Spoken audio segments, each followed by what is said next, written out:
আর একটু বলি, কোরআন শরীফ শুনতে যারা আসবেন নিয়ত করে আসবেন যে পুরোটা শুনবো। আর যাদের হাঁটাহাঁটি করার অভ্যাস, মেহেরবানি করে আগামীকাল এক পাশে বসবেন যাতে আপনি আপনার ইচ্ছা মতো চলে যেতে পারেন। তা না হলে পরে অর্ধেক শুনবেন চলে যাবেন, তাহলে তো কিছু বোঝাই হলো না। এই লোকেরা এত টাকা খরচ করে আয়োজন করলো, আপনি অর্ধেক শুনলেন, পুরোটা শুনলেন না, বুঝতেও পারলেন না। নিজেকে মাহরুম করা ঠিক হবে ভাই? তো সেইভাবে বুঝে শুনে বসেন আর শোনেন। আমি আজকে আলোচনা করতে চাই এমন একটি জায়গা থেকে, আমাদের সকলের উদ্দেশ্য আমরা যেন জান্নাতে যাইতে পারি। এটা ঠিক কিনা? আর যারা ঠিক কইতে পারলেন না তাদের অবস্থা তো খুবই করুণ। আমাদের উদ্দেশ্য কি? জান্নাত। আমাদের উদ্দেশ্য কি? জান্নাত। দুনিয়ায় যেন শান্তি পাই আর আখিরাতে যেন জান্নাতে যেতে পারি। আল্লাহ যেন তৌফিক দেয়, জোরে কোন আমিন। সেই জান্নাতে যাওয়ার জন্য আল্লাহ তাআলার পক্ষ থেকে কিছু ফর্মুলা দেওয়া আছে, সেই ফর্মুলায় আমরা প্রবেশ করি। পড়েন আমার সাথে সবাই, আউযু বিল্লাহি মিনাশ শাইতানির রাজীম, বিসমিল্লাহির রাহমানির রাহিম। পিছনে পিছনে পিছনে, তা নাহলে ওইদিকে লোকদের কষ্ট হবে। শয়তানের ওয়াসওয়াসা থেকে আল্লাহর কাছে পানা চাই। পরম করুণাময় আল্লাহর নামে শুরু করছি। ইন্নাল্লাহা আশতারা মিনাল মুমিনিনা আনফুসাহুম ওয়া আমওয়ালাহুম বিআন্না লাহুমুল জান্নাহ ইউকাতিলুনা ফি সাবিলিল্লাহি ফায়াকতুলুনা ওয়া يقتلون وعدا عليه حقا في التوراة والإنجيل والقرآن ومن أوفى بعهده من الله فاستبشروا ببيعكم الذي بايعتم به وذلك هو الفوز العظيم। সূরা তাওবা 111 নম্বর আয়াত। আল্লাহ তাআলা বলছেন, ইন্নাল্লাহা আশতারা মিনাল মুমিনিনা আনফুসাহুম ওয়া আমওয়ালাহুম বিআন্না লাহুমুল জান্নাহ। নিশ্চয়ই আল্লাহ তাআলা মুমিনের জান এবং মালকে খরিদ করে নিয়েছেন জান্নাতের বিনিময়ে।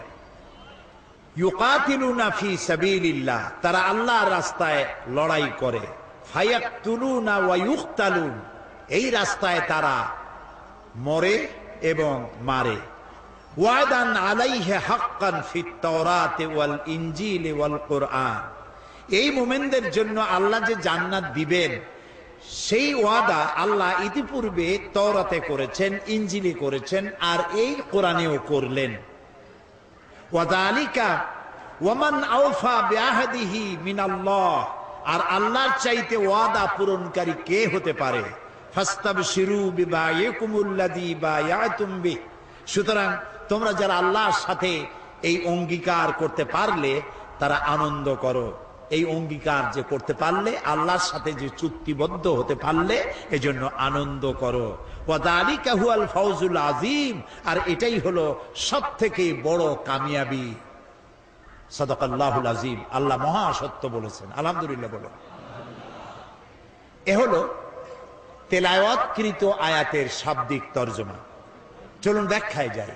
আল্লাহ তাআলা বলছেন, ইন্নাল্লাহা আশতারা মিনাল মুমিনিনা আনফুসাহুম ওয়া আমওয়ালাহুম বিআন্না লাহুমুল জান্নাহ, আমি আমার মুমিনের জান এবং মালকে খরিদ করে নিয়েছি। বিনিময় কি দিছি? জান্নাত। কোনো কিছু কেনাবেচা করতে হলে বিনিময় কিছু লাগেই। বিনিময় ছাড়া কেনাবেচা হয় না, ঠিক কিনা বলেন? তা আল্লাহ আমাদের কাছ থেকে কিনতেছেন কি? বলেন তো, কি কিনলেন? জান আর মাল। এবার জবাব দেন, জানটা কার? আমার এবং আপনাদের মধ্যে একটা জান আছে কিনা? আমরা আজ মরা না জেতা, আমরা জীবিত মানুষ, তাই না? ভিতরে একটা জান আছে না? জানটা কার? আল্লাহ। আমার যদি কিছু মালটাল থাকে, এই মালটা কার? তাহলে আল্লাহ কি বলতেছেন? আল্লাহ বলতেছেন আমি আমার মোমেনের জান আর মাল কিনে নিলাম, দুটোই তো আল্লাহ। তা আল্লাহর মাল আল্লাহর জান তিনি নিজে কিনতেছেন, এর অর্থটা কি? এর ব্যাখ্যাটা কি? ব্যাখ্যাটা হচ্ছে জান আর মাল তো আল্লাহ, কিছুদিনের জন্য আমাদের কাছে আল্লাহ তাআলা এটাকে আমানত রেখেছেন। আমাদের কাছে এটা কি? আমানত। জান যদিও আমার, আমি দাবি করি, কিন্তু মূলত মালিককে। এই জন্য মানুষ আত্মহত্যা, খোদকুশি করতে পারে না, আত্মহত্যা করতে পারে না, সুইসাইড করতে পারে না। কেন পারে না? আমার আত্মা আমি নষ্ট করবো, তাতে অসুবিধাটা কি? অসুবিধা হলো এই, আত্মা তোমার না, এটা আল্লাহ তাআলা তোমার মধ্যে আমানত রেখেছেন, এটাকে হত্যা করতে তুমি পারো না। যদি কেউ আত্মা হত্যা করে চিরকাল জাহান্নামের ভিতরে থাকতে হবে। বলে নাউযুবিল্লাহ। জীবনের প্রতি বিতৃষ্ণ হয়ে আত্মহত্যা কেউ করতে পারবে না, জায়েজ নাই, কারণ ওটা আল্লাহ। তাহলে আল্লাহ বলছেন আমি আমার মোমেন বান্দার জানু নিলাম, মানু নিলাম, কিনে নিলাম, দিলাম জান্নাত। কিনলেনটা কি? এই যে কিনলেন, তিনি কিনেছেন ইচ্ছা। জান আর মাল খরচের ইচ্ছাটা আল্লাহ কিনেছেন। বলেন তো কি কিনেছেন? ইচ্ছা, মর্জি। কিরকম? জানটা তো আল্লাহ। আল্লাহ রাব্বুল আলামিন বলেন আমি আমার মুমিনের জান কিনেছি। তার মানে হলো এই জানটা মুমিন বান্দা তার জানকে আল্লাহর অপছন্দনীয় জায়গায় খরচ করতে পারবে না। এমন কোন জায়গায় সে শ্রম দিতে পারবে না, জীবন দিতে পারবে না যেই জায়গায় আল্লাহর রেজামন্দি নাই, আল্লাহ খুশি নয়। আমার জান আছে, মানে এই জান আছে বলে একটু শক্তি আছে। এই শক্তি যে আছে, এই শক্তি আমি অন্য কোথাও আল্লাহর মর্জির বাইরে আমি খরচ করতে পারবো না। আমি এমন কোন মিছিলে অংশগ্রহণ করতে পারবো না যেই মিছিলে আল্লাহ রেজামন্দি নাই, আল্লাহ রাজি নয়, এমন কোন মিছিলে আমি যেতে পারি না। আমি এমন কোন সমাবেশে যেতে পারি না যেই সমাবেশে আল্লাহ রাজি নয়। আমি এজন্য রাত জাগতে পারি না যে রাত জাগায় আল্লাহ খুশি নয়। আমি দেওয়ালে এমন কিছু লিখতে পারি না যাতে আল্লাহ খুশি নয়। আমি আমার জীবনকে খরচ করার জন্য, শারীরিক শ্রম দেওয়ার জন্য যত কাজ আছে এর কোনোটাই আমি করতে পারি না যেখানে আল্লাহর খুশি নাই। আমি সেই সব কাজ করব যে কাজ করলে আমার আল্লাহ খুশি হন, কারণ আমার জানটা আল্লাহ আমার কাছে আমানত রেখেছেন, আমার ইচ্ছাটা তিনি কিনে নিয়েছেন। মালটাও কিনে নিয়েছেন। কে কিনেছেন? আল্লাহ। অর্থাৎ ইচ্ছা কিনেছেন। এই মাল আপনি যেখানে সেখানে দিতে পারবেন না। কোন খ্রিস্টান আসলো আমি একটা গির্জা বানাবো, তো আমাদেরকে কিছু পয়সা করে দেন, চান্দা দেন। একজন হিন্দু এলেন, তিনি বললেন দুর্গা পূজা আমার মূর্তি বানাবার পয়সা টয়সা নাই, আমার কিছু পয়সা দেন। আপনি কি দিতে পারবেন? না, পারবেন না, পারবেন না। তবে হ্যাঁ, কোন খ্রিস্টান, কোন বৌদ্ধ, কোন হিন্দু এসে যদি বলে যে আমার মেয়ে বিয়ে দিতে পারছি না পয়সার অভাবে, আপনি অবশ্যই দিবেন। যদি বলে যে আমার ঘরের চাল দিয়া পানি পড়ে, আপনি অবশ্যই টিন কিনে দিবেন। যদি বলে আমার বাড়িতে একটা টিউবওয়েল আছে আর্সেনিক যুক্ত, আমি পানি পান করতে পারি না, বিশুদ্ধ পানিও পান করার জন্য ডিপ টিউবওয়েলের ব্যবস্থা করে দিতে পারবেন। অর্থাৎ মানবিক দিক থেকে আপনি প্রত্যেকটি মানুষের খেদমত করতে পারবেন, কিন্তু পয়সা এমন জায়গায় দেওয়া যাবে না যে আপনার পয়সা দিয়ে আল্লাহর সাথে শিরক করা হবে, আপনি সেই শিরকের সহযোগিতা করতে পারবেন না। এমনকি আপনি যদি জানেন যে আপনার বাড়িতে একটা পাঠা আছে, এই পাঠাটা পূজার গুণে কিনতে এসেছে, পূজা বলি দেবে বলে আপনি জেনে শুনে পূজার পাঠা বলি দেওয়ার উদ্দেশ্যে আপনি বিক্রি করতেও পারবেন না, জায়েজ নেই। কথা কি বুঝে আসতেছে? তার মানে আপনার অর্থ, একজনে আসলো যে ঢাকা থেকে গায়িকা নর্তকী ওপেন কনসার্ট করার জন্য আসতেছে।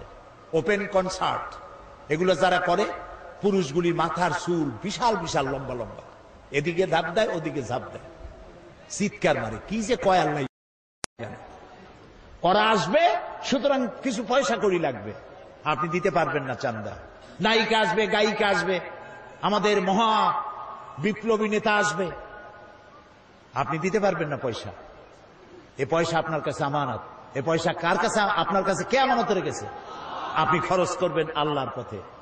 আল্লাহ রাজি নাই এমন জায়গায় খরচ করতে পারবেন না, কারণ আপনার জান আর মাল আল্লাহ খরিদ করেছেন। যদি আপনি মোমেন হয়ে থাকেন, ইমানের দাবি যদি করে থাকেন, আপনার জান আপনার মাল আপনার নিজের ইচ্ছায় খরচ করতে পারবেন না। দেখেন, একটা মানুষ যখন মারা যায় তখন কবরের মধ্যে রাখিয়া আমরা কি বলি? মাটি দেওয়ার সময় কি বলি? মাটি দেওয়ার সময় আমরা বলি মিনহা খালাকনাকুম ওয়া ফিহা নুঈদুকুম ওয়া মিনহা নুখরিজুকুম তারাতান উখরা। এই মাটি দিয়ে তোমাকে তৈরি করা হয়েছিল, এই মাটিতে আবার রেখে গেলাম, এখান থেকে পুনরুত্থিত করা হবে। কবরের মধ্যে রাখার সময় কি বললাম? বিসমিল্লাহ আলা মিল্লাতে রাসূলিল্লাহ। আচ্ছা, মিল্লাতে রাসূলের মধ্যে আপনি কারে রাখলেন? আপনারা আমার কথা শুনতেছেন তো? চিন্তা করতেছেন তো? চিন্তা করেন, তাহলে বুঝতে পারবেন। কবরের মধ্যে একজন বুড়া মানুষ মারা গেছে, কবরের মধ্যে রেখে দিয়ে কইলাম যে আল্লাহর নামে রসুলের দলে উঠাই দিয়ে গেলাম। মর্মার্থ এটাই। এখন কারে আপনি রসুলের দলে উঠাই দিলেন? এই বুড়া যখন কলেজের ছাত্র ছিল, বিশ্ববিদ্যালয়ের ছাত্র ছিল, যত মিছিল করেছে তার কোন মিছিল আল্লাহর কাজে লাগে নাই, ইসলামের কাজে লাগে নাই। যত দেওয়ালে দেওয়ালে লিখেছে আল্লাহর কাজে লাগে নাই, রসুলের কাজে লাগে নাই। বরং যারা ইসলামের কথা বলতো, ইসলামের কাজ করত, পথে ঘাটে ধরিয়া তাদেরকে জনমের মতো পিটাইতো। ছাত্র জীবনে যা করলো সবগুলি ইসলামের বিরুদ্ধে করেছে, আল্লাহর জন্য করে নাই। সে যদি কবি হয়, যত কবিতা লিখেছে, ফুলের জন্য কবিতা, চাঁদের জন্য কবিতা, মাটির জন্য কবিতা, দেশের জন্য কবিতা, এই সুন্দর করে পৃথিবী যিনি বানালেন তার নামে কবিতা নাই। তিনি যদি সাংবাদিক হন, তার সাংবাদিকতায় ইসলামের শুধু সর্বনাশী হয়েছে, ইসলামের পক্ষে একটা কথাও লেখে নাই। চতুর্দিকে শুধু সাম্প্রদায়িকতা, মৌলবাদ আর মৌলবাদ। ইসলামের পক্ষে লিখতে পারল না। আহারে, আজকে মনে পড়লো শেখ বেলালের কথা এই মুহূর্তে। বেলাল শূন্য খুলনা আজকে এসেছি। আমি যখনই খুলনা আসতাম শেখ বেলাল ছুটে আসতো, আমি কি বক্তব্য রাখবো তার একটা ব্রিফিং নেওয়ার জন্য। সন্ধ্যার আগেই ঢাকায় পৌঁছায় দেবে। বেলাল, কি সুন্দর নাম তার মা বাপ তার রাখছে, একটা ব্লাড ডায়মন্ড, খুলনার রত্ন, সাংবাদিক জগতের উজ্জ্বল জ্যোতিষ্ক। আল্লাহ তাআলা বেলালকে কিয়ামতের দিন হযরত বেলালের সাথী করে জান্নাতে রেখো।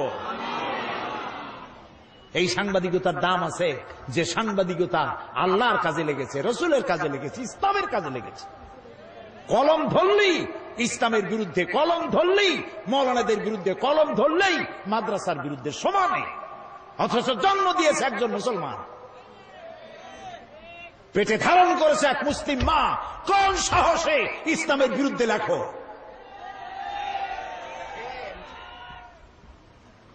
প্রিয় ভাই সব, যে বুড়া মানুষটারে কবরে রাখলেন, ছাত্র জীবনে বিরোধিতা করল, শিক্ষক জীবনে, কবি জীবনে, সাহিত্যিক জীবনে, রাজনীতিতে যদি এসে থাকে, সে রাজনীতির ময়দানে এসেও ইসলামকে গালি দিয়েছে, আলেমদেরকে গালি দিয়েছে, সব দোষ আলেমদের মাথায় তুলেছে, মাদ্রাসা দায়ী করেছে, ধর্মনিরপেক্ষ মতবাদের আদর্শ নিয়ে চলেছে। ছাত্র জীবন, কৈশোর, যৌবন, বার্ধক্য, সারাটা জীবন ইসলামের সাথে বিরোধিতা করলো। আর মরে যাওয়ার পর 2-4 মৌলবী এসে কোরআন পড়লো, তারপরে কবরে থুইয়া বললে বিসমিল্লাহ আলা মিল্লাতে রাসূলিল্লাহ। এখন তুমি বলো, যেই মানুষটার জীবন যৌবন, তার বুদ্ধি বিবেচনা কোনটাই আল্লাহর কাজে লাগলো না, রসুলের কাজে লাগলো না, জীবিত অবস্থায় মরা দেহ নিয়া রাসূলুল্লাহ কি করবে? আরে, এই কথাগুলি বোঝা কঠিন না সহজ? এই মরা লাশ দিয়ে আল্লাহ কি করবেন? আহারে, ইন্নাল্লাহ আশতারা মিনাল মুমিনিনা আনফুসাহুম ওয়া আমওয়ালাহুম বিআন্না লাহুমুল জান্নাহ। আমি মুমিনের জান মাল খরিদ করে নিয়েছি, বিনিময়ে জান্নাত দিছি, সুবহানাল্লাহ, বেহেশত দিছি। এই জন্য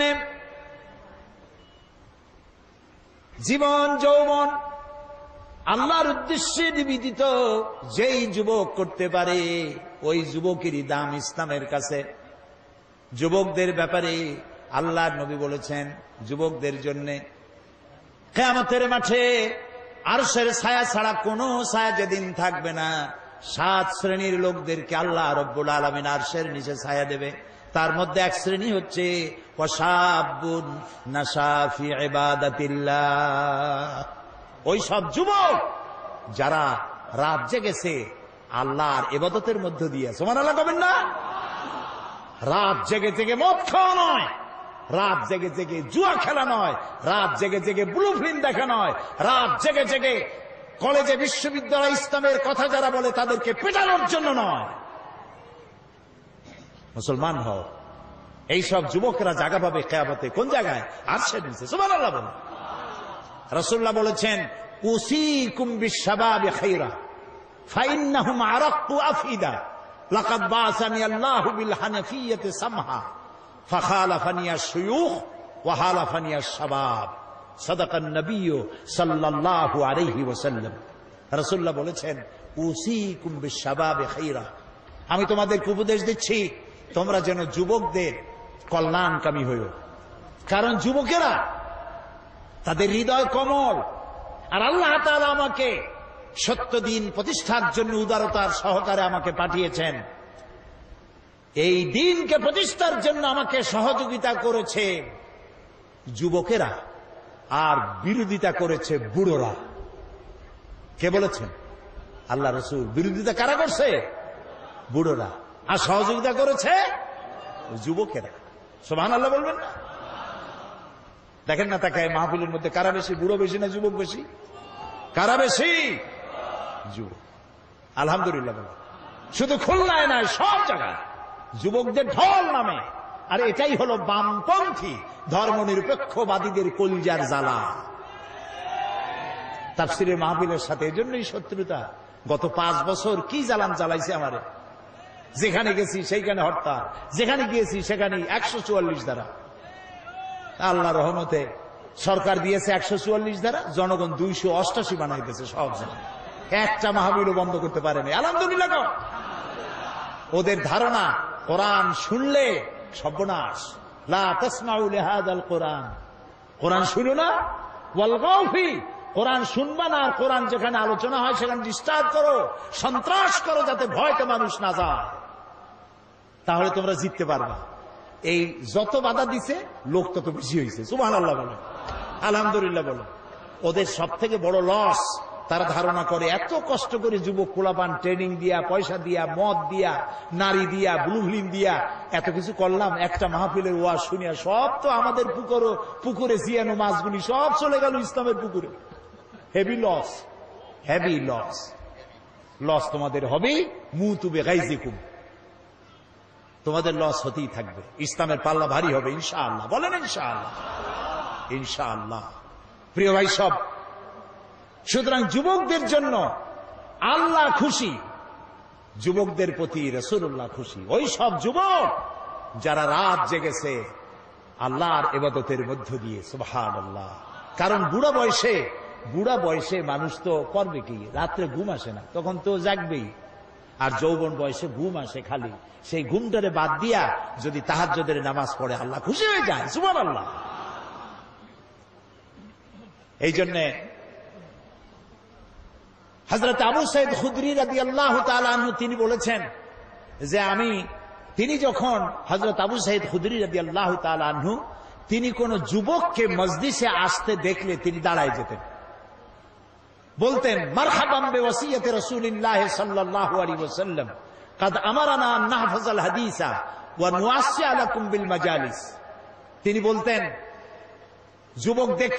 যুবক আসতেছে দেখলে দাঁড়ায় যেতেন আর বলতেন ওয়েলকাম, স্বাগতম, হে রাসূলের চলন্ত ওসিয়ত উপদেশ, আমি তোমাকে ওয়েলকাম করছি, তুমি বসো। রাসূলুল্লাহ আমাদেরকে নির্দেশ করেছেন আমরা যেন রাসূলের হাদিসগুলিকে মুখস্থ করি আর যুবকদেরকে যেন আমাদের মজলিসের মধ্যে সুন্দর করে জায়গা করে দেয়। আলহামদুলিল্লাহ। প্রিয় ভাই সব, সুতরাং একজন মুসলমান তার জীবন যৌবন সবটা কাটাবে ইসলামের পথে। কার পথে? যদি বলেন কার পথে? ইসলামের পথে। যেখানে ইসলাম সেখানে আমি, যেখানে ইসলাম নাই আমি নাই। তাহলেই মুসলমান হওয়া যাবে। এজন্য আল্লাহ রাব্বুল আলামিন বলেন, ইন্নাল্লাহা আশতারা মিনাল মুমিনিনা আনফুসাহুম ওয়া আমওয়ালাহুম বিআন্না লাহুমুল জান্নাহ। আল্লাহ তাআলা বলেন, আমি আমার মুমিনের জান এবং মালকে খরিদ করেছি, বিনিময়ে তাকে আমি জান্নাত দান করে দিয়েছি। আল্লাহ তাআলা বলেন, এরা হচ্ছে সেই সব মুমিন যারা আল্লাহর রাস্তায় লড়াই করে। আল্লাযীনা আমানু ইউকাতিলুনা ফি সাবিলিল্লাহ, যারা ঈমানদার তারা লড়াই করে আল্লাহর পথে। ওয়াল্লাযীনা কাফারু ইউকাতিলুনা ফি সাবিলিত তাগুত, আর যারা নাকি কাফের তারাই লড়াই করে মানুষের তৈরি করা আইন প্রতিষ্ঠার জন্য। কে বলতেছেন? কে বলতেছেন? সুতরাং সকলকে মনে রাখতে হবে, আর যারাই উপস্থিত হয়েছেন, যিনি যাই করেন মনে রাখতে হবে ইসলামের বাইরে যা সব জাহালাত, অজ্ঞতা, মূর্খতা,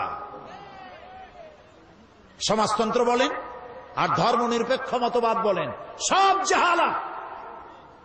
ইসলাম হচ্ছে একমাত্র জীবন ব্যবস্থা, এবং এটাই প্রতিষ্ঠার জন্য আল্লাহ তাআলা বলেছেন যারা ঈমানদার তারা এটাকে প্রতিষ্ঠার জন্য লড়ে, আর যারা কাফের তারা মানুষের তৈরি করা মতবাদকে প্রতিষ্ঠার জন্য লড়াই করে।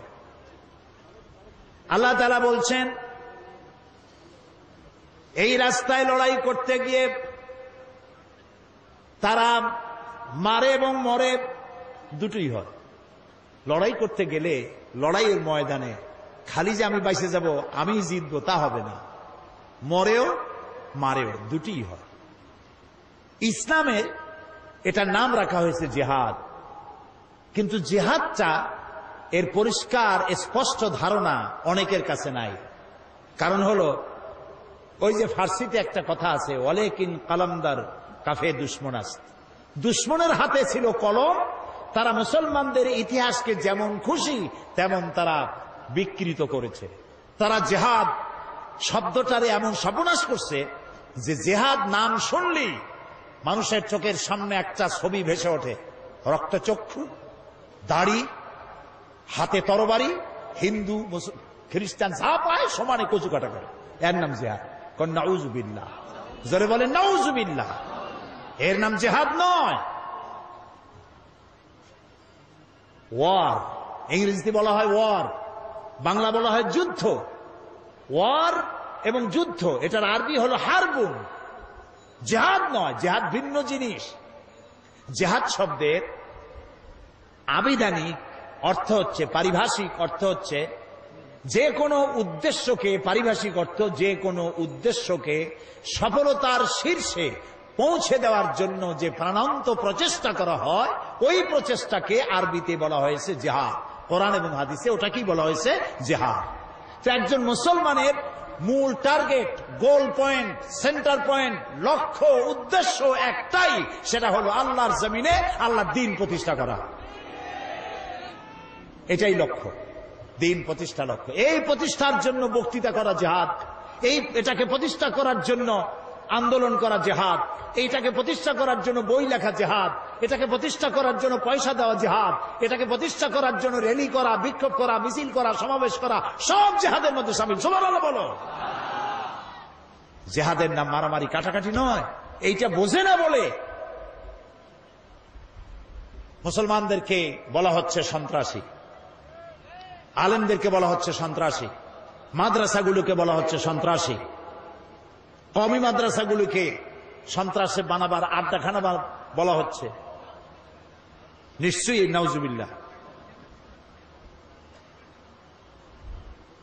পৃথিবীতে শান্তিপ্রিয় মানুষ যদি থাকে, শান্তিপ্রিয় মানুষ যদি থাকে, কোরআন হাদিসের জ্ঞান যাদের আছে তারাই সব থেকে শান্তিপ্রিয়।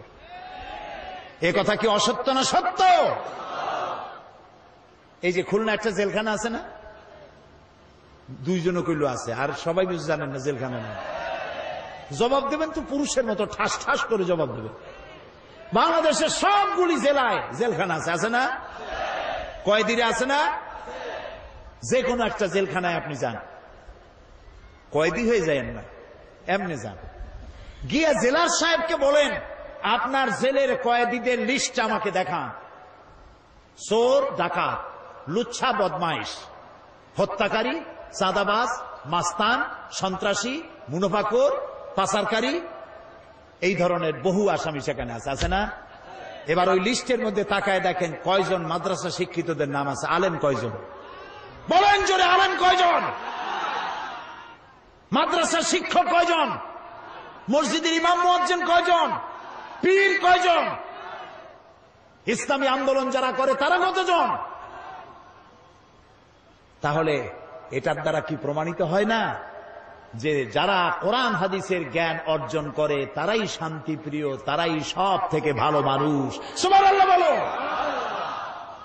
এই ভালো দিকে মানুষ যাতে আসতে না পারে সেই জন্য আমাদের দেশের বামরা, যাদের সবগুলি হলো আকাম, এই বামেরা পত্রপত্রিকার মাধ্যমে সন্ত্রাস সন্ত্রাস সব জায়গায়, মাদ্রাসায় সন্ত্রাস খুঁজে বেড়ায়, আর খুঁজে বেড়ায় বাংলা ভাই, ইংরেজি ভাই, উর্দু ভাই, সব হাবিজাবি কি এর কি, আর যত সন্ত্রাস এগুলি তারা বানিয়েছে। এসব নাম আমরা জীবনেও শুনি নাই। আচ্ছা, আপনারা কি শুনছেন বাংলাদেশে কোনোদিন এই যে কুতকুতুল জেহাদ, এটা কি? হ্যাঁ, হরকতুল জেহাদ, এটা তো গত 5 বছরে ওনাদের সময় ওনারা বানাইছেন। এগুলো বামপন্থীদের তৈরি করা। জামাতুল মুজাহিদিন, তারপরে জুমরাতুল মাসাকিন, আমরা জীবনেও এইসব নাম শুনিনি। আপনারা শুনছেন? বলেন শুনেছেন? শয়তান, শয়তান। আমরা তো পরিষ্কার বলেছি, সব সময় বলি, এদেশে ইসলামী আন্দোলন হিসেবে পরিচিত নয়, নতুন ভুইফোড় এই ধরনের হিজবুত তাহরীর, তারপরে কি কইলাম, জুমরাতুল মাসাকিন, জামাতুল মুজাহিদিন, আর কি তালেবান, যেখানে পাও গ্রেফতার করো, গরুর দড়ি দিয়ে বেঁধে পুলিশে সোপর্দ করে দাও। এগুলির সাথে দেশের মুসলমানদের সাথে, এদেশের পরিচিত ইসলামী আন্দোলনের সাথে কোন সম্পর্ক কোন কালে ছিল না, আজও নাই। ইসলামের সাথে, মুসলমানদের সাথে সন্ত্রাসের কোন সম্পর্ক অতীতেও ছিল না, বর্তমানেও নাই। এই পৃথিবীতে সর্বপ্রথম সন্ত্রাসের বিরুদ্ধে দোয়া করেছেন আমার জাতির পিতা। কে আমার জাতির পিতা? এই বিষয়ের জন্য কোনোদিন প্যাঁচ লাগাবেন না। মুসলমানদের কাছে জাতির পিতা একজনই, সেই জাতির পিতা ইব্রাহিম আলাইহিস সালাম আল্লাহর ঘর বানালেন। আল্লাহর ঘর নির্মাণ করার পর হযরত ইব্রাহিম আলাইহিস সালাম আর হযরত ইসমাঈল আলাইহিস সালাম বাপ বেটা দুজনে আল্লাহর দরবারে হাত তুলে দোয়া করলেন, রব্বি জাল হাযাল বালাদা আমিনান, আয় আল্লাহ তাআলা এই শহরকে নিরাপত্তার শহর বানায়া দাও। নিরাপত্তা হচ্ছে সন্ত্রাসের বিপরীত কথা। সন্ত্রাসের বিপরীত নিরাপত্তা, নিরাপত্তার বিপরীত সন্ত্রাস। হযরত ইব্রাহিম আলাইহিস সালামের এই দোয়া কবুল হয়েছিল নাকি হয় নাই? বলেন সবাই। মোটেও দেরি হয় নাই। আল্লাহ তাআলা বলেছেন, ওমান দাখালাহু কানা আমিনান, যেই প্রবেশ করবে এই হারামে আমি তাকেই নিরাপত্তা দেব। সুবহানাল্লাহ বলো। দেখছেন নিরাপত্তা কারে কয়? যাই দেখে এসে। বুশের তো কপালে নাই। নন মুসলিম এন্ট্রি স্ট্রিক্টলি প্রহিবিটেড। যাদের কপালে আছে তারা যাইতে পারে। লক্ষ লক্ষ মুসলমান নরনারী এক জায়গায় চলাফেরা, এক ঘর, এক বাইতুল্লাহ শরীফ তাওয়াফ করতেছে, নামাজ পড়তেছে, মুজদালিফায় রাত কাটাচ্ছে। লক্ষ লক্ষ পুরুষ আর নারী এরকম উন্মুক্ত আকাশের নিচে সুবহানাল্লাহ কইতে ইচ্ছে করে না? ১৫০০ বছরের ইতিহাস নাই যেখানে কোন মেয়ে লোক লাঞ্ছিত হয়েছে। সুবহানাল্লাহ বলবেন না? আল্লাহ তাআলা কোরআন শরীফে বলেছেন, আওয়ালাম ইয়ারা আন্না জাআলনা হারামান আমিনান, তোমরা কি লক্ষ্য করো না যে এই হারামকে আমি কিভাবে নিরাপত্তার শহর বানাইছি। ওই সময় যখন তামাম পৃথিবী জুড়ে ছিনতাই হয়, রাজধানী হয়, মানুষ হত্যা করা হয়, নারী ধর্ষণ করা হয়, আমার হারামের দিকে তাকিয়ে দেখো কি নিরাপত্তা আমি দিয়েছি এখানে। সুবহানাল্লাহ। এই নিরাপত্তা কেন হয়েছে? কোরআনের আইন সেখানে আছে। কিসের আইন আছে? কোরআনের আইন। তাও সবটা নাই, কিছু আছে। তারই বরকতে আল্লাহ রাব্বুল আলামিন এত সুন্দর নিরাপত্তার শহর বানাইছে। বুশের বেটা বুশ আমাদের কয় আমরা নাকি সন্ত্রাসী, বাংলাদেশের মানুষ নাকি সন্ত্রাসী। তা আমি ওই আমেরিকায় বক্তৃতা করেছি, লন্ডনে বক্তৃতা করছি, বক্তৃতা করতে বলছি তোমরা যে আমাদের সন্ত্রাসী কও, তোমরা বেলা 4টার সময় মার্কেট বন্ধ করো কেন? ওরা আজগুবি কথা কয়। আমাদের সাইবুর রহমান সাহেব গেছেন ইউরোপিয়ান কমিউনিটির সাথে বৈঠক করতে, দাতা দেশগুলির সাথে কথাবার্তা, বাংলাদেশের জন্য টাকা আনার জন্য। তারা কয় যে টাকা দেব পরে, বাংলাদেশের মেয়ে লোকেরা বোরখা পরে কেন? এটা কথা হইল। উনিও ভালো জবাব দিছে, কয় যে বাংলাদেশের মেয়ে লোকেরা বোরখা পরে কেন, সেই কথার জবাব আমিও পরে দেব। তোমরা আগে কও তোমাদের পাদ্রীরা গির্জা লম্বা জামা গায়ে দিয়ে যায় কেন? তোমাদের পাদ্রীরা লম্বা জামা গায়ে দেয় যে কারণে, আমার দেশের মেয়েরা বোরকা পরে সেই কারণে। আসলে আমার দেশের মেয়েরা ওদের মতো মেয়েদের মতো ল্যাংটা হয় না কেন, এটা ওদের আফসোস। তোমরা আফসোস করে মরবে, আমার দেশের মেয়ে লোকেরা বোরখা পরবে, হিজাব পরবে, তোমরা তাকায় তাকায় দেখবে কোনদিন ল্যাংটা হবে না জাতি। এরা, আমি বলি যে দেখো বেলা 4টার সময় ডিপার্টমেন্টাল স্টোরগুলি সব বন্ধ হয়, শুধু ইমার্জেন্সি ফার্মেসিগুলি খোলা থাকে, বাকি সব বন্ধ। বেলা 4টায় 5টায় সব বন্ধ। কবরস্থান, নিউ ইয়র্ক বলেন, লন্ডন শহর বলেন, সব বড় বড় শহর কবরস্থান সব বন্ধ, দোকানপাট খোলা নাই। তাই বললাম তোমরা যে আমাদের সন্ত্রাসী কও, চলো আমাদের দেশে। তোমরা বন্ধ রাখো কেন 4টার সময়, খোলা রাখো না কেন সন্ধ্যার পরে? কারণ সিকিউরিটি দিতে পারবে না, চুরি হবে, ডাকাতি হবে, খুনাখুনি হবে, মারামারি হবে, সিকিউরিটি দিতে পারবে না, সেই জন্য বন্ধ করে দাও। আমাদের সন্ত্রাসী কও, শুধুমাত্র নরসিংদীর বাবুরহাটে যায় দেখো, বাবুরহাট বাংলাদেশের ম্যানচেস্টার, এক এক হাটবারের রাতে 1 কোটি না শত শত কোটি টাকার কাপড় চোপড় বিক্রি হয়, পুলিশও নাই, বিডিআরও নাই। আমার দেশের যশোরে, এই যে যশোর উত্তরবঙ্গে কত বাজার আছে রাত 12টা 1টা পর্যন্ত হয়, আছে না?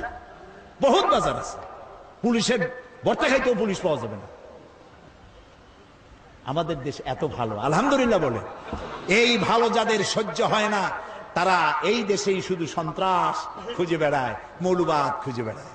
তা তোমরা তোমাদের সন্ত্রাস আর মৌলবাদ খুঁজে বেড়াইতে থাকো, বাংলাদেশ তাদের নিজস্ব গতিতে চলবে ইনশাআল্লাহ, ইনশাআল্লাহ, ইনশাআল্লাহ। আলহামদুলিল্লাহ। প্রিয় ভাই সব, সেই জন্য আল্লাহ তাআলা বলছেন যে এই কোরআনের আইনকে প্রতিষ্ঠা করার জন্য লড়তে হবে। সে লড়াইয়ের অর্থ কি তাও বললাম। লড়াইয়ের অর্থ এই না যে আপনি কাটাকাটি আর খুনাখুনি করবেন। রাসূলুল্লাহ যত যুদ্ধ করেছেন, একটি যুদ্ধ অফেন্সিভ ছিল না, সবগুলি যুদ্ধ ছিল ডিফেন্সিভ। আক্রান্ত হয়েছেন, তিনি প্রতিরোধ করেছেন, সুবহানাল্লাহ বলে। তিনি আক্রমণ করেছেন, আক্রমণকারী হয়ে যুদ্ধ করেছেন, এরকম নাই। আল্লাহ রাব্বুল আলামিন বলেন, আমি আমার মুমিনের জান এবং মালকে খরিদ করে নিয়েছি, বিনিময়ে তাদেরকে জান্নাত দেব। এই যে এটা হলো আমার ওয়াদা। ওয়াদান আলাইহি হাক্কান ফিত তাওরাতি ওয়াল ইনজিল ওয়াল কুরআন। এই ওয়াদা আমি ইতিপূর্বে তাওরাতে করেছি, ইনজিলে করেছি, আর এই কোরআনেও একই ওয়াদা করলাম। সুবহানাল্লাহ। ওয়াদা কার? আল্লাহ রাব্বুল আলামিন এবার বলেন, ওয়ামান আওফা বিআহদিহি মিনাল্লাহ। আর আল্লাহর চাইতে ওয়াদা পূরণকারী কে বেশি হতে পারে? আল্লাহর চাইতে ওয়াদা কেউ পূরণ করতে পারে? কেউ পারে না। আল্লাহ তাআলা বলছেন, দেখো, ফাস্তাবশিরু বিবাইকুমুল্লাযী বায়াতুম বিহি। এবার আল্লাহর এই অঙ্গীকারের সাথে, আল্লাহর সাথে এই চুক্তি তোমরা যদি কেউ করতে পেরে থাকো, তাহলে এবার আনন্দ করতে পারো। আমরা কি চুক্তি করতে পারলাম? বোঝেন নাই কথা। আমার জান, আমার মাল কে কিনে নিয়ে গেছেন? বিনিময় কি দিছেন? আজ থেকে ওয়াদা করলাম আমার জান আমার মাল আল্লাহর রেজামন্দি ছাড়া, আল্লাহর খুশি রাজি ছাড়া, অন্য আল্লাহর অমতে, আল্লাহর অরাজিতে, আল্লাহর না খুশিতে আমার জান মাল খরচ করব না। এই ওয়াদা করতে রাজি আছেন? কারা কারা রাজি হাত উঁচু করে দেখান। আলহামদুলিল্লাহ বলেন, আলহামদুলিল্লাহ বলেন। এই ওয়াদা যারা করতে পারলেন আল্লাহ তাআলা তাদের জন্য বলছেন ফাস্তাবশিরু, এখন আনন্দ করো। সুবহানাল্লাহ। এই যে চুক্তি করতে পারলা এজন্য আনন্দ করো। ওয়া যালিকা হুয়াল ফাউজুল আযীম, আর এটাই হলো চূড়ান্ত সাকসেস, বিরাট কামিয়াবি, চরম সফলতা। সুবহানাল্লাহ। আল্লাহ যদি কয় এটাই হলো চূড়ান্ত সফলতা, আর কোন সফলতার দরকার আছে? এই মোমেন কারা হবে? সেই মোমেনদের 8টি গুণ লাগবে, 8টি কোয়ালিটি লাগবে, 8টি শর্ত লাগবে। কয়টা শর্ত? সে 8টি শর্তের কথা আগামীকাল বলবো ইনশাআল্লাহ। যে 8টি শর্ত পুরো করতে পারলে জান্নাত ওয়াজিব হয়ে যাবে। সুবহানাল্লাহ। এখন মুনাজাত হবে। মুনাজাতের জন্য দাঁড়ানো ভাইয়েরা বসেন। ওই যে দাঁড়ানো আছেন, যে যিনি যেখানে যিনি দাঁড়াইছেন বসেন, মুনাজাতে শরীক হন। মুনাজাত, দাঁড়ানো ভাইরা সবাই বসুন, মুনাজাতে শরীক হন। আমি তো বসতে কইলাম, হাঁটতে তো বলি নাই। মুনাজাতের কথা শুনলে যারা হাঁটে আমি তাদের সম্পর্কে খুব চিন্তায় পড়ে যাই। চিন্তায় পড়ি এই কারণে, এখানে যেমন ক্যামেরা আছে, আল্লাহর ফেরেশতাদের হাতে ক্যামেরা থাকতে পারে না? তো মুনাজাতের আহ্বান করা হলো, তখন অ্যাবাউট টার্ন যারা করলেন ফেরেশতার ক্যামেরায় কিভাবে উঠবেন তারা? নাউজুবিল্লাহ কর, আল্লাহ রহম করুক, কন আমিন। প্রিয় ভাই সব, আগামীকাল সকাল কয়টা? সকাল 9টায় এই মাঠে মহিলাদের উদ্দেশ্যে আলোচনা হবে, আলাদা মাহফিল শুধু মহিলাদের জন্য। আলহামদুলিল্লাহ কর। সবাই আপনারা আপনাদের স্ত্রী, আপনার বোন, আপনার মা, আপনার মেয়ে সবাইকে পাঠিয়ে দেবেন। বাচ্চাগুলা, ছোট্ট ছোট্ট বাচ্চাগুলা আপনারা কোলে নিয়ে বাইরে বাইরে হাঁটবেন। এখানে পর্দা করে দেওয়া হবে, পর্দার ভেতরে মায়েরা বোনেরা বসে শুনবেন। আর আপনার একটা রিহার্সাল হোক যে এই বাচ্চাটি নিয়ে মায়ে কত কষ্ট করে, তারও একটা অনুভূতি হবে। একটা মা যদি ভালো হয় একটা সংসার ভালো হয়ে যায়। আলহামদুলিল্লাহ বলেন। আমি প্রথমে আগামীকাল আল্লাহ যদি বাঁচায় রাখেন, প্রথমে মহিলাদের প্রশ্নের জবাব দেব, লিখিত প্রশ্নের জবাব দেব, তারপরে তাদের আলোচনা করব। মেয়েদের অনেক কথা জানার আছে যা কারো কাছে জানতে পারে না, বলতেও পারে না, লোকও পায় না। এই জন্য তাদের প্রশ্নের জবাব দেওয়া হবে প্রথমে, তারপরে আলোচনা হবে। প্রশ্নগুলো আপনি সহযোগিতা করেন, আপনার স্ত্রীর যা জানা দরকার আপনি সাহায্য করতে পারেন, লিখিত আকারে প্রশ্ন নিয়ে আসবেন এখানে মহিলাদের জন্য। আগামীকাল সকাল 9টায়, দেরি করবেন না মোটেই, একদম 9টায় প্রোগ্রাম শুরু হয়ে যাবে ইনশাআল্লাহ। বলেন ইনশাআল্লাহ। এই যে সেদিন সাতক্ষীরায় প্রোগ্রাম করলাম, মহিলাদের প্রোগ্রাম, 100-র উপরে বাস আসছিল মহিলাদের বহন করে নিয়ে এসে। যখন মহিলাদের ছেড়ে দেওয়া হয়েছে গোটা শহর বোরখার শহর হয়ে গেছে। যশোরও তাই হয়েছে, যশোরে আলহামদুলিল্লাহ। মা বোনদেরকে সম্মান দিতে হবে, তারা সম্মানের পাত্রী, তারা শুনতে পারেন না, এই জন্য তাদেরকে বিশেষভাবে শোনাতে হবে। আল্লাহ যেন তৌফিক দেন, বলেন আমিন। এরপরে এখানে বুক স্টল, বই মেলা হয়েছে, বহু বই এখানে এসেছে, আলহামদুলিল্লাহ বলে। আমাদের কেনার অভ্যাস খুব কম, আল্লাহর হস্তে পাইতে পাইতে সর্বনাশ হয়ে গেছে। একটু কিনেন, কাজে লাগবে। এই যে কোরআন শরীফের কথা আমি বললাম, আপনি যদি কোরআন শরীফ নিজে কিনে পড়তেন তাহলে আপনি প্রত্যেকটা কথার জবাব দিতে পারতেন সাথে সাথে। সেই জন্য কোরআন শরীফের যে তাফসীরটা পড়লে কোরআন শরীফ বোঝার জন্য সব থেকে বেশি সহজ, ওইটার নাম তাফহিমুল কোরআন। বলেন তো নাম কি? মুখস্থ হয়ে যাক, জোরে কর, নাম কি? তাফহিমুল কোরআন। 19 খণ্ডে সমাপ্ত, মাত্র 1000 টাকা হাদিয়া। যদি পারেন পুরোটা কেনেন, না পারেন অর্ধেক কেনেন, না পারেন তার অর্ধেক কেনেন, না পারেন এক কপি কেনেন, তাও কেনেন, পড়া শুরু করে দেন। কোরআন বোঝা মুমিনের সব থেকে বড় কাজ। আর আল কোরআন একাডেমি লন্ডন, তারা কোরআন শরীফের সহজ সরল বাংলা অনুবাদ বের করেছে। এত সুন্দর অনুবাদ বাংলাদেশে আর আছে বলে আমার জানা নাই। এক পাশে আরবি টেক্সট, আর একদিকে বাংলা অনুবাদ, চমৎকার বাংলা অনুবাদ। আপনি কোথাও আটকে যাবেন না। 750 পৃষ্ঠা এত বড় একখানা কিতাব, মাত্র 100 টাকা হাদিয়া। আল কোরআন একাডেমি লন্ডন, তারা শুধুমাত্র প্রচারের জন্য এটা করেছে, এটা তারা লাভের জন্য করে নাই। আপনারা নিয়ে যাবেন। সেই সাথে আরো অনেক বই আসছে, বিশেষ করে কোরআন শরীফের তাফসীরে পর্যন্ত আমার যেগুলি বেরিয়েছে 4 খণ্ড বেরিয়েছে। এখানে যেটা এসছে তাফসীরে সাইদি সূরা লোকমান, সূরা লোকমানের মাত্র 2টা রুকু তাফসীর করেছিলাম চট্টগ্রামে 5 দিন। 2 রুকুর তাফসীর শুনে অর্ধ শত হিন্দু, খ্রিস্টান, বৌদ্ধ মঞ্চে এসে মুসলমান হয়ে গিয়েছিল। এটা হলো হযরত লোকমান হাকিমের তার নসিহত, যেগুলি আল্লাহ পছন্দ করে কোরআনে উঠাই দিয়েছেন। সুবহানাল্লাহ। এটিও এখানে আসছে তাফসীর সাইদি সূরা লোকমান। এছাড়া আরো অনেক বইপত্র আছে, এত নাম আমি বলে পারবো না। আপনারা ওখান থেকে যাওয়ার সময় প্রত্যেকে বই কিনে নিয়ে যাবেন। আর এই যে বিশাল আয়োজন তাফসীর কোরআন মাহফিলের সমাজ কল্যাণ পরিষদকে আপনারা কিছু সহযোগিতা সাহায্য করবেন। তাদের বোধহয় ড্রাম, টিন আর কি কি জানি আছে, আগামীকাল পকেটে করে পয়সা নিয়ে আসবেন তাদের দেওয়ার জন্য। আল্লাহ তৌফিক দান করুন, আমরা বলি আমিন। আপনারা নিজেরাও বই কিনবেন যাওয়ার সময়, আর আপনাদের স্ত্রীদের কাছে, মেয়ে লোকদের কাছে টাকা দিবেন, তারা যেন দেখে দেখে পছন্দ অনুযায়ী বইপত্র কিনে নিয়ে যেতে পারে। আল্লাহ তৌফিক দিক, বলেন আমিন। এখন মোনাজাত হবে, মোনাজাতের পরে আজান হবে, আজানের পরে বা জামাত এশার নামাজ পড়ে বাড়ি যাবেন। কালকেও এশার জন্য উজু নিয়ে টিয়ে টাইট হয়ে বসবেন, এশার জামাত আদায় করে তারপরে যাবেন। আল্লাহ তৌফিক দিক, কোন আমিন। ওয়াজ শুনে কি হবে যদি জামাতে নামাজ না পড়লাম? আল্লাহ সকলকে তৌফিক দিন, আল্লাহুম্মা আমিন। রব্বানা যালামনা আনফুসানা ওয়া ইন লাম তাগফির লানা ওয়া তারহামনা লানাকুনান্না মিনাল খাসিরিন। হায় আল্লাহ তাআলা, হাজার হাজার মুসলমান নরনারী দীর্ঘক্ষণ তোমার দ্বীনের কথা শুনেছি, কোরআনের কথা শুনেছি। আল্লাহ মেহেরবানি করে জিন্দেগীর গুনাহ আমাদের মাফ করে দাও। আমাদের মা বাপ মুরব্বী যারা কবরে শুয়ে আছেন, আল্লাহ তাআলা কবরগুলিকে জান্নাতের টুকরায় পরিণত করে দাও।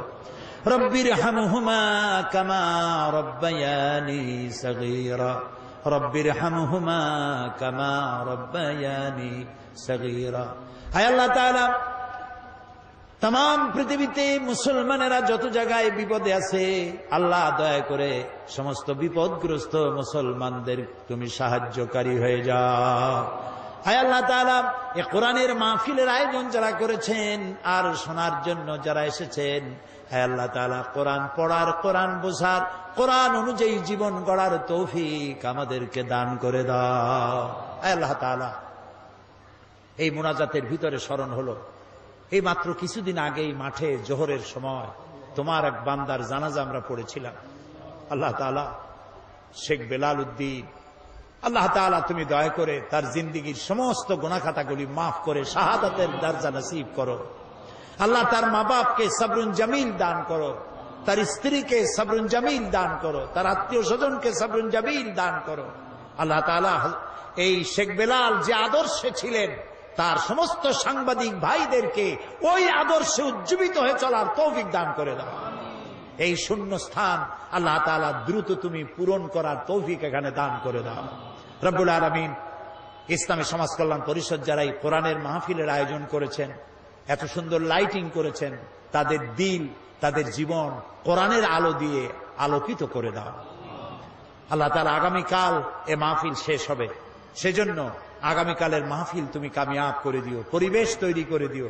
মহিলা মাহফিল, পুরুষ মাহফিল, আল্লাহ তাআলা ইন্তজামের দায়িত্ব তোমার কুদরতে, আল্লাহ কুদরতের কাছে আমরা সুপর্দ করলাম।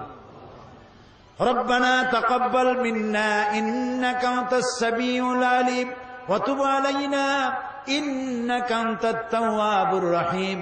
সুবহান রাব্বিকা রাব্বিল ইজ্জাতি আম্মা ইয়াসিফুন ওয়া সালামুন আলাল মুরসালিন আলহামদুলিল্লাহি রাব্বিল আলামিন। ওয়াজআল আখিরা কালামিনা ইনদাল মাউত লা ইলাহা ইল্লাল্লাহু মুহাম্মাদুর রাসূলুল্লাহ।